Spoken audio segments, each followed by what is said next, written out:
ওম নমো ভগবতে বাসুদেবায়। জয় শ্রীকৃষ্ণ। রাধে রাধে। শ্রীমদ্ ভগবত গীতা এমন একমাত্র গ্রন্থ যা মানুষকে বেঁচে থাকার জন্য সঠিক দিশা দেখায়। ভগবত গীতা জীবনে ধর্ম, কর্ম এবং প্রেমের পাঠ শেখায়। ভগবত গীতার জ্ঞান মানব জীবন এবং জীবনের পরবর্তী জীবনের জন্য উপযোগী মনে করা হয়। গীতা হলো সম্পূর্ণ জীবন দর্শন, আর যে ব্যক্তি একে যথাযথভাবে অনুসরণ করতে পারে সেই ব্যক্তি সর্বশ্রেষ্ঠ হয়। ভগবত গীতায় মোট 18টি অধ্যায় এবং 700টি শ্লোক আছে, যা সবার পক্ষে প্রতিদিন পাঠ করা এবং উপলব্ধি করা সম্ভবপর হয় না। সেই জন্য আজকের অত্যন্ত গুরুত্বপূর্ণ এই ভিডিওতে আমরা ভগবত গীতার 111টি উপলব্ধি নিয়ে কথা বলবো, যেটা জানার পর আপনি শ্রীমদ্ ভগবত গীতার প্রকৃত অর্থ উপলব্ধি করতে পারবেন। তাই আপনি প্রতিদিন এই ভিডিওটি রাতে ঘুমানোর আগে বা সকালে ঘুম থেকে ওঠার পর শুনবেন। তাহলে চলুন এগোনো যাক পৃথিবীর সেই মহাজ্ঞানের ভান্ডারের দিকে, যা ভগবান শ্রীকৃষ্ণ স্বয়ং নিজের মুখে বলেছিলেন। শ্রীকৃষ্ণ বলেন, এই সংসার আমারই তৈরি মায়া দ্বারা আচ্ছন্ন। এই সংসার আমার দ্বারাই সৃষ্টি হয়েছে। আমি এই সংসারের পালন কর্তা, আবার আমি সবকিছুর বিনাশও করে থাকি।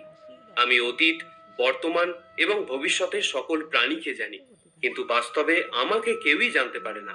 ভগবান বলেন, যেমন প্রকাশের জ্যোতি অন্ধকারেও ঝলমল করে, একই রকম ভাবে সত্যও ঝলমল করে। এই জন্য মনুষ্যকে সর্বদা সত্যের পথেই থাকা উচিত। মৃত্যু হলো একটি অটল সত্য, যাকে কখনোই পরিবর্তন করা সম্ভব নয়। যখন থেকে এই সংসারে নির্মাণ হয়েছে, তখন থেকেই জন্ম ও মৃত্যুর চক্র ঘুরে চলেছে। যেভাবে মনুষ্য তার পুরাতন বস্ত্র পরিত্যাগ করে নতুন বস্ত্র পরিধান করে, একই রকম ভাবে আত্মাও পুরাতন জীর্ণ শরীর পরিত্যাগ করে নতুন শরীর ধারণ করে। এটাই হলো প্রকৃতির নিয়ম। এই কঠিন সত্যকে মেনে নিয়ে ভয়মুক্ত হয়ে বর্তমানেই বাঁচা উচিত। নিজের মনের ভেতর থেকে খারাপ গুণগুলিকে পরিত্যাগ করার কথা বলা হয়েছে ভগবত গীতায়।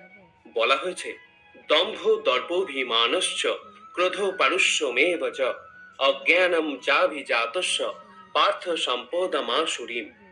অহংকার, রাগ, কঠোর বাণী এবং অজ্ঞানতা, এইসব থেকে মনুষ্যকে দূরে থাকা উচিত। সৎ গুণগুলিকে নিজের জীবনে ধারণ করা উচিত। এর ফলে জীবনে পরম শান্তির অনুভূতি হয়।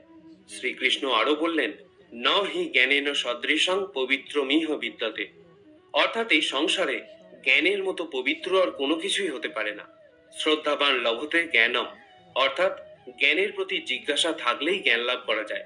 জ্ঞানম লব্ধা পরাং শান্তিম অচিরেনাধিগচ্ছতি। জীবনে শান্তি লাভ করার জন্য সাধনা নয়, বরং জ্ঞানের প্রয়োজন হয়।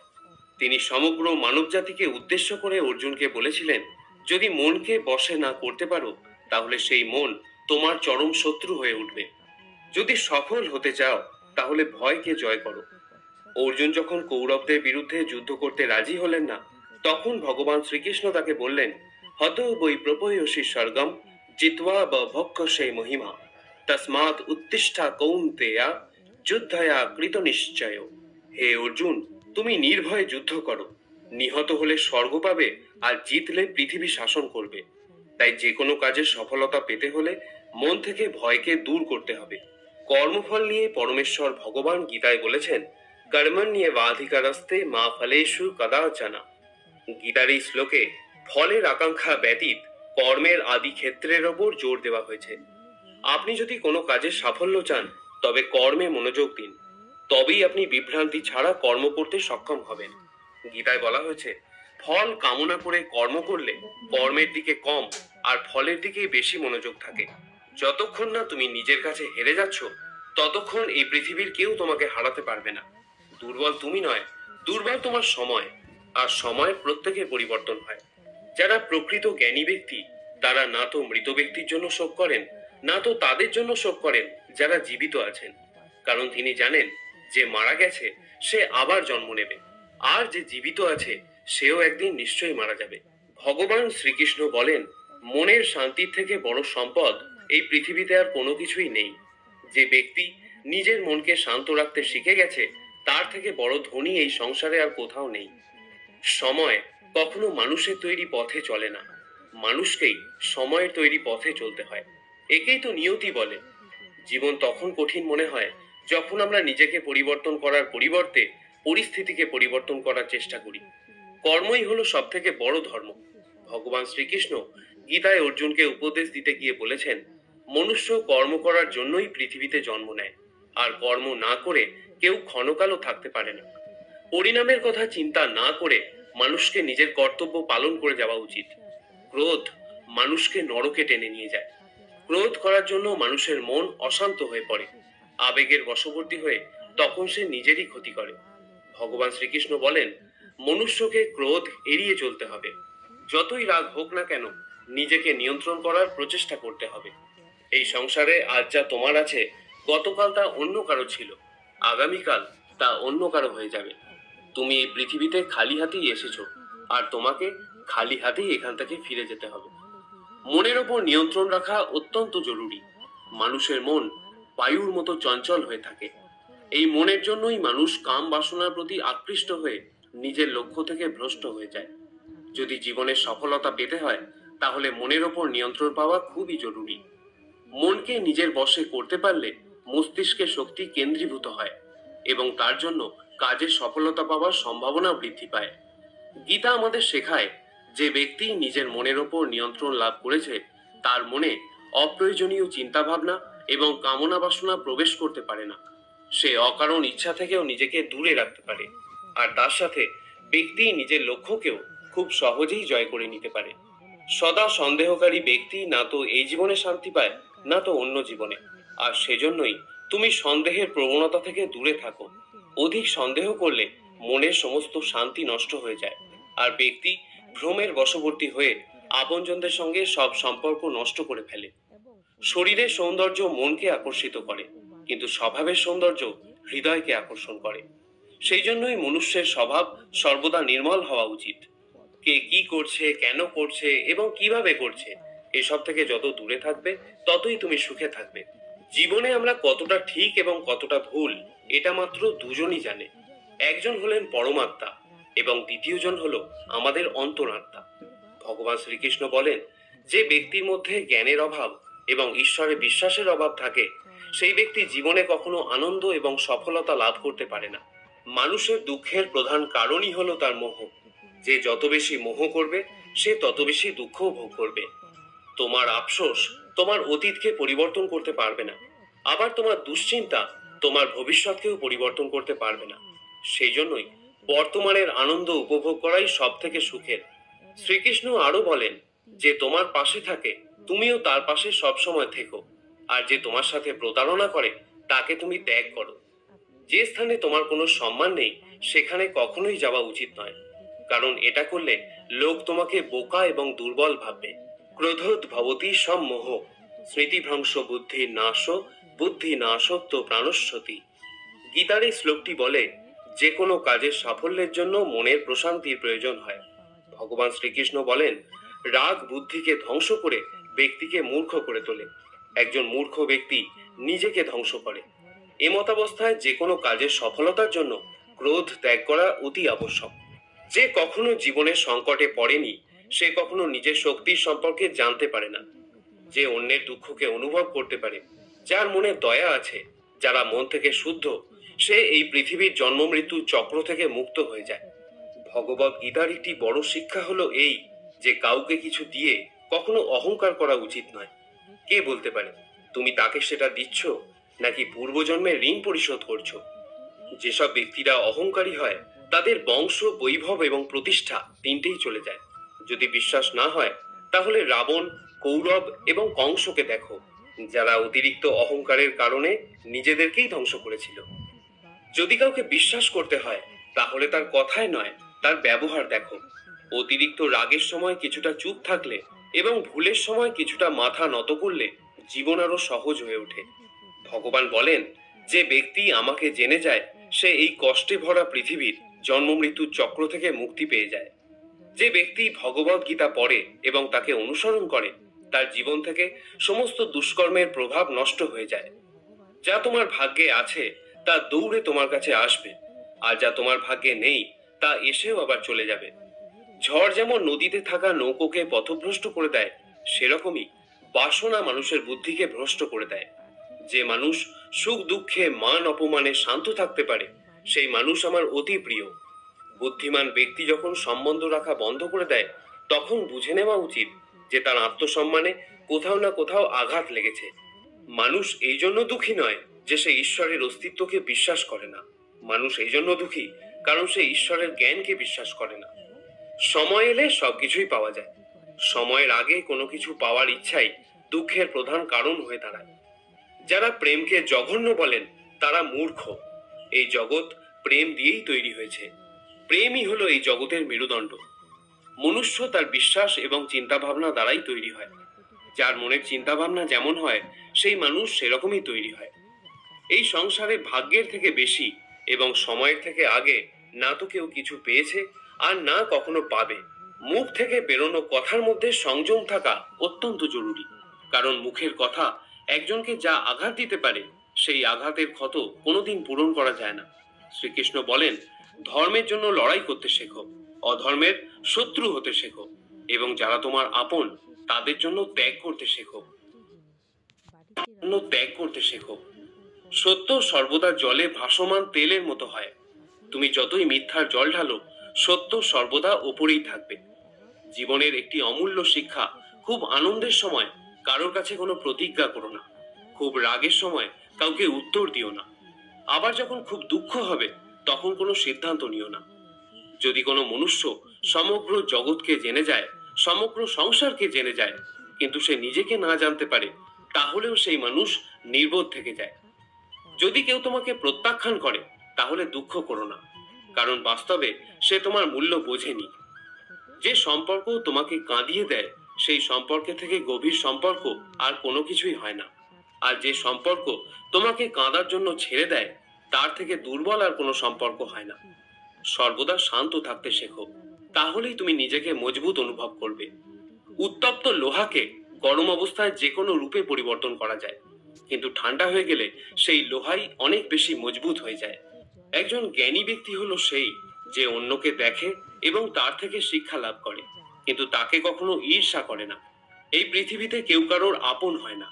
মৃতদেহকে শ্মশানে নিয়ে যাওয়ার পর আপনজনরাই জিজ্ঞাসা করে আর কতক্ষণ সময় লাগবে। জীবনে দুঃখ পাওয়াও জরুরি, না হলে সুখের গুরুত্ব অনুভব করা যায় না। এই পৃথিবীতে একমাত্র মাতা এবং পিতাই হলেন দুজন ব্যক্তি যারা সর্বদা চান যেন তার সন্তান তাদের থেকে উন্নতি করে। সময়, বন্ধু এবং সম্পর্ক হলো এই তিন জিনিস যা আমরা বিনামূল্যে পাই, কিন্তু এদের মূল্য আমরা তখন বুঝতে পারি যখন কোনো একটি আমাদের জীবন থেকে হারিয়ে যায়। জীবনে কিছু দুঃখ আমাদের এমনও থাকে যা আমাদের বাঁচতে দেয় না, আবার জীবনে কিছু কর্তব্যও এমন থাকে যা আমাদের মরতে দেয় না। তুমি যত ইচ্ছা ভালো কাজ করে নাও, তোমার প্রশংসা একমাত্র শ্মশানেই হবে। যদি তুমি কোনো ব্যক্তিকে একবার ক্ষমা করে দাও তাহলে তুমি জ্ঞানী, যদি দ্বিতীয়বার ক্ষমা করে দাও তাহলে তুমি নরম মনের মানুষ, কিন্তু যদি তুমি সেই ব্যক্তিকে তৃতীয়বারও ক্ষমা করে দাও তাহলে তুমি এই দুনিয়ার সব থেকে বড় মূর্খ। এই জীবনের সব থেকে দামি জিনিস হলো তোমার বর্তমান। যদি এটা একবার হারিয়ে যায়, পুরো দুনিয়ার সম্পত্তি দিয়েও এটাকে তুমি আর ফিরিয়ে আনতে পারবে না। ঈশ্বরের কাছে কোনো কিছু চাওয়ার পর যদি না পাও তাহলে ঈশ্বরের উপর রাগ করো না, কারণ ঈশ্বর তোমাকে সেটা দেয় না যেটা তোমার ভালো লাগে। ঈশ্বর তোমাকে সেটা দেয় যেটা তোমার জন্য ভালো। প্রেম সর্বদা ক্ষমা চাইতে পছন্দ করে, কিন্তু অহংকার ক্ষমা চাওয়াতে পছন্দ করে। ভগবান শ্রীকৃষ্ণ বলেন, তোমার নাম নয়, কর্মই তোমার আসল পরিচয়। তার কারণ এক নামের হাজার মানুষ আছে, তাদের নাম এক হলেও কর্ম ভিন্ন হয়, আর সেটাই তাদের আসল পরিচয়। হাজারটা ভালো কথার মধ্যেও লোক তোমার খারাপ কথাটা কি মনে রাখবে? তাই লোক কি বলছে তাতে মনোযোগ দিও না। যতটা সম্ভব নিশ্চুপ থাকাই শ্রেয়, কারণ মানুষের পাপের জন্ম তার মুখের কথা থেকেই প্রথম শুরু হয়। কারোর সাথে ছলনা করা বা ঠকানো হলো একটা ঋণের মতো, যা অন্য কারোর কাছে তোমাকে পরিশোধ করতেই হবে। আজ তুমি একজনকে ঠকাবে, আগামীকাল তার পরিণাম তুমি অন্য কারোর কাছ থেকে অবশ্যই পাবে। যদি তোমার দৃষ্টি সত্যিই ভালো হয় তাহলেই একমাত্র তুমি নিজের দোষ এবং অন্যের গুণগুলি খুঁজে পাবে। যে সময়ের সাথে স্বভাব পরিবর্তন করে তাকে কখনোই বিশ্বাস করা উচিত নয়। জীবনে কখনো নিজেকে অন্যের সাথে তুলনা করো না। তুমি যেমনই হও সেটাই সর্বশ্রেষ্ঠ। প্রত্যেকেই তাদের জীবন বদলানোর জন্য সময় পায়, কিন্তু সময় বদলানোর জন্য দ্বিতীয় জীবন কেউই পায় না। ভগবান বলেন, যা অবশ্যম্ভাবী তা ঘটবেই, আর যা হবার নয় তা কখনোই হবে না। এরকম বিচার যার মনে থাকে তাকে দুশ্চিন্তা কখনোই পীড়া দেয় না। ভালো উদ্দেশ্য নিয়ে যে কাজ করা হয় তা কখনোই ব্যর্থ হয় না, আর তার ফলও তুমি একদিন নিশ্চয়ই পাবে। জীবনের সব থেকে বড় ভুল হলো সেটাই, যেটা থেকে আমরা কিছু শিখতে পারি না। আজ তুমি যে কাজ করছো তার ফল তুমি ভবিষ্যতে নিশ্চিত পাবে, আর আজ তুমি যা পেয়েছো তা তোমারই দ্বারা করা তোমার অতীতের কর্মের ফল। শ্রীকৃষ্ণ বলেন, যে মানুষ শ্রদ্ধা ভক্তির সঙ্গে আমার উপাসনা করে আমি তাকে সেই সব কিছু দিয়ে থাকি যা তার কাছে নেই, আর তার কাছে যা থাকে আমি তা রক্ষাও করি। কাকে কি আর কতটা বলতে হবে যদি তুমি শিখে নাও, তাহলে তোমার জীবন সার্থক হয়ে যাবে। যদি জীবনে কখনো সুযোগ পাও তাহলে স্বার্থ ত্যাগ করে সাহায্য করে দিও, কিন্তু কখনোই স্বার্থপর হয়ে এড়িয়ে যেও না। ধর্ম দ্বারা পরিপূর্ণ হৃদয় সর্বদা ধর্মের পরামর্শ দেয়, আর অধর্ম দ্বারা পরিপূর্ণ হৃদয় সর্বদা অধর্মের পরামর্শ দেয়। কোন রকম দুঃখ কষ্টের মধ্যে তোমাকে এই 7টি গুণ বাঁচাবে: তোমার জ্ঞান, তোমার বিনম্রতা, তোমার বুদ্ধি, তোমার ভিতরের সাহস, তোমার ভালো কর্ম, সত্য কথা বলার অভ্যাস এবং ঈশ্বরে বিশ্বাস। যখন কঠিন সময় আসে তখন ব্যক্তি একা হয়ে যায়, কিন্তু এটাও সত্য যে সেই কঠিন সময় ব্যক্তিকে আরো মজবুত করে দেয়। যে তোমাকে সম্মান দেয় তাকেও তুমি সম্মান দাও। কারো সামর্থ্য দেখে তার সামনে মাথা ঝোঁকানো ভীরুতার লক্ষণ। তোমার সামনে যত বড় কঠিন পরিস্থিতি এসে পড়ুক না কেন, একটা কাজ করবে: নিজের সবকিছু ভগবানকে সমর্পণ করে দাও। ভগবানের ওপর বিশ্বাস সেই ছোট্ট শিশুর মতো করো যাকে হাওয়াতে ছুড়ে দিলেও সে হাসতে থাকে। সে ভয় পায় না, কারণ সে জানে যে তুমি তাকে নিচে ফেলে দেবে না। ভগবান শ্রীকৃষ্ণ বলেন, তুমি মন ছোট করো না। যদি আপনজন তোমার থেকে মুখ ফিরিয়েও নেয়, আমি তোমার সাথে সবসময় থাকবো। কারোর সামনে এতটাও ঝোঁকা উচিত নয় যে সে তোমাকে নিচু শ্রেণীর লোক ভাবতে শুরু করে। মনুষ্য সর্বদা তার ভাগ্যকে দোষারোপ করে, এটা জেনেও যে ভাগ্যের থেকেও বড় হলো তার কর্ম, যেটা তার নিজের হাতেই রয়েছে। জীবনে এমন একজন থাকাও খুব জরুরি যাকে কিছু বলার জন্য ভাষার প্রয়োজন হয় না, হয়তো তাকেই পরমাত্মা বলা হয়। শ্রীকৃষ্ণ বলেছিলেন, মৃত্যুর সময় কোনো ব্যক্তি যদি আমার নাম করতে করতে দেহত্যাগ করে তাহলে সে আমার পরম ধাম প্রাপ্ত হয়। ভগবান শ্রীকৃষ্ণ অর্জুনকে বললেন, হে ভারত, প্রকৃতি আমার গর্ভাধান স্থান। আমি প্রকৃতিতে গর্ভাধান করি, আর তা থেকেই সর্বভূতের উৎপত্তি হয়। মানুষ, দেবতা ও অন্যান্য জনিতে যে সকল শরীর উৎপন্ন হয় আমি তাদের পিতা, এবং প্রকৃতি হলেন তাদের মাতা। হে মহাবাহ, সত্য, রজ এবং তম এই 3 গুণ দেহ মধ্যে আত্মাকে আবদ্ধ করে রাখে। এর মধ্যে সত্যগুণ হলো নির্মল ও নির্দোষ।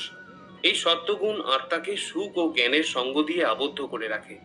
রজগুণ আত্মাকে রাগ, তৃষ্ণা, আসক্তি প্রভৃতি কর্মাশক্তি দ্বারা আবদ্ধ রাখে। আর তমগুণ হলো জীবের ভ্রান্তি ও অজ্ঞানতার কারণ। এই তমগুণ আমোদ, প্রমোদ, আলস্য, নিদ্রা দ্বারা আত্মাকে আবদ্ধ রাখে। যখনই সকল ইন্দ্রিয় দ্বারে জ্ঞানের প্রকাশ হয় বা নির্মল জ্ঞান উৎপন্ন হয় তখন বুঝবে সত্যগুণ বৃদ্ধি পেয়েছে। যখন লোভ লালসা প্রকাশিত হয় তখন বুঝবে রজগুণ বৃদ্ধি পেয়েছে। আর যখন মোহ ঘিরে আসে, বুদ্ধি বিপর্যয় ঘটে এবং কর্তব্যে অনীহা আসে, তখন বুঝবে তমগুণ প্রাধান্য পেয়েছে। সত্যগুণ প্রাপ্ত অবস্থায় যদি জীব দেহত্যাগ করে তবে সে স্বর্গলোক প্রাপ্ত হয়। যদি রজগুণ থাকা অবস্থায় দেহত্যাগ করে তবে পরজন্মে কর্মী হয়ে মনুষ্য যোনিতে জন্মগ্রহণ করে। আর যদি তমগুণ অবস্থায় দেহত্যাগ করে তবে বোকা, পাগল অথবা অবিবেকী হয়ে এই জাতীয় বিভিন্ন যোনিতে জন্মগ্রহণ করে। হে অর্জুন, আমি অব্যক্ত রূপে সমস্ত জগৎ ব্যাপিয়া আছি।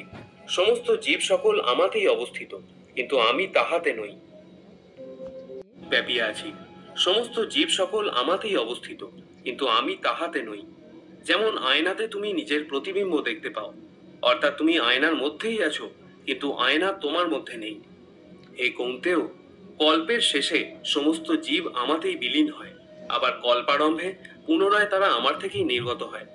আমি নিজ প্রকৃতিকে নিজের বশে রেখে নিজ নিজ কর্ম নিমিত্তে স্বভাব অনুযায়ী জীবগণকে বারবার সৃষ্টি করে থাকি।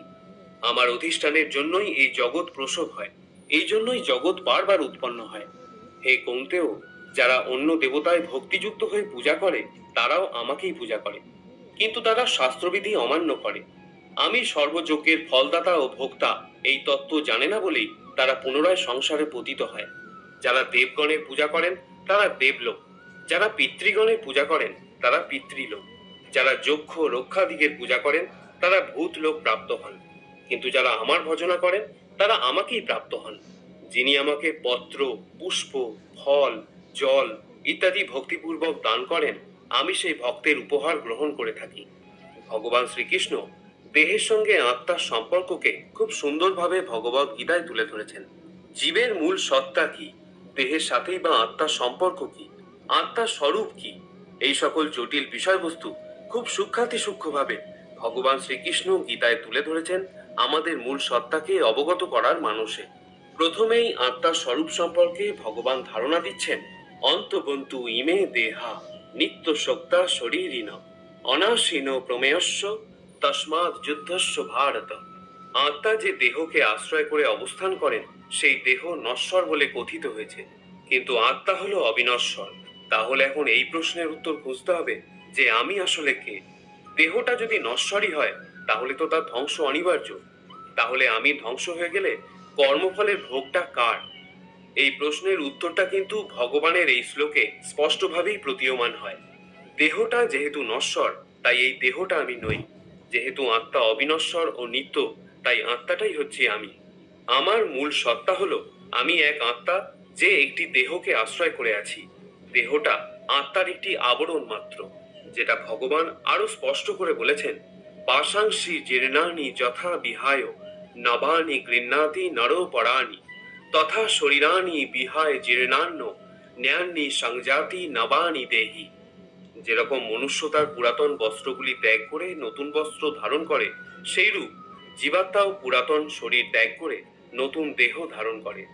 বর্তমানে আমি এই দেহকে আশ্রয় করে আছি, আবার কোনো এক সময় পুরাতন বস্ত্রের মতোই এই দেহকে পরিত্যাগ করে কর্মফল অনুযায়ী নতুন একটি দেহ আমি ধারণ করব। এটাই হলো প্রকৃতির বিধান।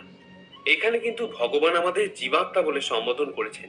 এর মানে হলো আমি হলাম আত্মা, তবে জীবাত্মা। আর পরমেশ্বর ভগবান যেহেতু সর্বভূতে অবস্থান করেন তাই তিনি হলেন পরমাত্মা। যেহেতু আমার জন্ম হয়েছে তাই আমার মৃত্যু অবশ্যম্ভাবী, কিন্তু জন্ম ও মৃত্যু কোনো সৃষ্টি বা বিনাশ নয়। গীতার ভাষায় এটা দেহ পরিবর্তন করার একটা নিয়ম মাত্র। জাতস্য হি ধ্রুব মৃত্যু ধ্রুবম জন্ম মৃতস্য চ তস্মাৎ পরিহার্য অর্থে নতম সচিতুম অর্হসি। যার জন্ম হয়েছে তার মৃত্যু নিশ্চিত, আবার যার মৃত্যু হয়েছে তার জন্ম হওয়াও নিশ্চিত। সুতরাং যা অবশ্যম্ভাবী তার জন্য আমাদের শোক করা উচিত নয়। এটি হলো ভগবত গীতার সব থেকে বড় উপলব্ধি। যারা এই শরীরকে সর্বস্ব বলে মনে করেন তারাই কেবল দুঃখ ভোগ করেন, কিন্তু যারা জানেন এই শরীরটা আমি নই, আমি জীবাত্মা, আমার বিনাশ নেই, তারা কখনো কোনো কষ্টে ব্যথিত হন না বা অধিক আনন্দে প্রভাবিতও হন না। বিষয় চিন্তা করতে করতে মানুষের তাতে আসক্তি জন্মায়। আসক্তি থেকে কামনা, কামনা থেকে ক্রোধ, ক্রোধ থেকে মোহ, মোহ থেকে স্মৃতিভ্রংশ, স্মৃতিভ্রংশ থেকে বুদ্ধিনাশ, আর বুদ্ধিনাশ হলেই বিনাশ ঘটে। কিন্তু যার ইন্দ্রিয় প্রসন্ন চিত্ত এবং বুদ্ধি ঈশ্বরে স্থিত, তিনি অমৃত লাভ করেন। আর যিনি অযুক্ত, যার চিত্ত ঈশ্বরে সমাহিত নয়, তার আত্মা বিষয়ক বুদ্ধিও হয় না। যার আত্মা বিষয়ক বুদ্ধি চিন্তা নেই তার শান্তিও নেই। আর যার শান্তি নেই তার সুখ কোথায়? আমাদের মন সকল ইন্দ্রিয়কে পরিচালনা করে। যখন ইন্দ্রিয় সকল মনের অধীন এবং প্রজ্ঞাবান, যার ইন্দ্রিয় সকল বিষয় থেকে নিবৃত হয়েছে তার প্রজ্ঞা প্রতিষ্ঠিত হয়েছে বলে জানবে। যেমন নদীর জল সমুদ্রে প্রবেশ করে বিলীন হয়ে যায়, তেমনি আত্মাবান ব্যক্তিতে বিষয় সকল প্রবেশ করলেও তাতে চিত্ত বিক্ষিপ্ত না হয়ে স্থির থাকে। এইরূপ স্থির আত্মাবান ব্যক্তি শান্তি লাভ করে। কিন্তু যিনি ভোগ কামনা করেন তিনি শান্তি পান না। যে ব্যক্তি সমস্ত কামনা ত্যাগ করে নিষ্প্রিয় হয়ে বিচরণ করেন, যিনি মমতা শূন্য এবং অহংকার শূন্য, তিনি শান্তি প্রাপ্ত হন। হে পার্থ, এই স্থিতিপ্রজ্ঞ অবস্থাই হলো ব্রাহ্মী স্থিতি। এই অবস্থা প্রাপ্ত হলেই জীবের আর মোহ থাকে না। মৃত্যুকালেও এই অবস্থা বিদ্যমান থাকায় তিনি ব্রহ্মে লীন হন, অর্থাৎ তিনি মোক্ষ লাভ করেন। তৃতীয় অধ্যায়ে অর্জুনের প্রশ্নের উত্তরে শ্রী ভগবান কর্মযোগের অবতারণা করেছেন। এখানেও নিষ্কাম কর্মের উপায় রূপে প্রথমে আত্মাতে সন্তুষ্ট, আত্মারাম জ্ঞানীর ভাবানুযায়ী ফলাশক্তি বর্জন করে কর্ম করার উপদেশ দিলেন। তারপর অহংকার বর্জিত নির্লিপ্ত বুদ্ধিতে কর্ম করার উপদেশ দিলেন। তিনি বলছেন, মই সর্বাণি কর্মাণি সামান্য সাধ্যাত্ম চেতসা, অর্থাৎ বিবেক বুদ্ধি দ্বারা আমাদের সমস্ত কর্ম সমর্পণ করো। এখানেও শ্রী ভগবান কর্মযোগের সহজ পন্থা স্পষ্ট করে নির্দেশ করে দিচ্ছেন। ঈশ্বরের সমস্ত কর্ম সমর্পণ করতে হবে আমাদের, তাহলে সেই কর্মের ফল আর আমাদের উপর বর্তাবে না। ঈশ্বর তার অনন্ত কৃপাগুণে আমাদের সমস্ত কর্মভোগ কাটিয়ে মোক্ষের অধিকারী করে দেবেন। এরপর চতুর্থ অধ্যায়ে ভগবান তার করুণার পরাকাষ্ঠা প্রকাশ করে প্রতিজ্ঞা করছেন, যে যথা মাং প্রপদ্যন্তে তাঙস তথৈব ভজামহম, অর্থাৎ যে যেখানে যেভাবে যে অবস্থায় আমার শরণ নেয় তাকে সেইখানে সেইভাবে সেই অবস্থায় আমি অনুগ্রহ করে থাকি। যে বিষয় কামনা করে তাকে আমি কাম্য বস্তু প্রদান করে থাকি। যে মোক্ষ কামনা করে তাকে আমি মোক্ষ ফল প্রদান করি। যে ভক্তি প্রার্থনা করে তাকে আমি ভক্তি প্রদান করি। আমাদের জীবনের সব থেকে কটু সত্য হলো এটি, যে আমরা সর্বদা সুখের জন্য চেষ্টা করি কিন্তু আমরা দুঃখ পাই। আমরা প্রেম কামনা করি কিন্তু আমরা হতাশার সাথে মিলিত হই।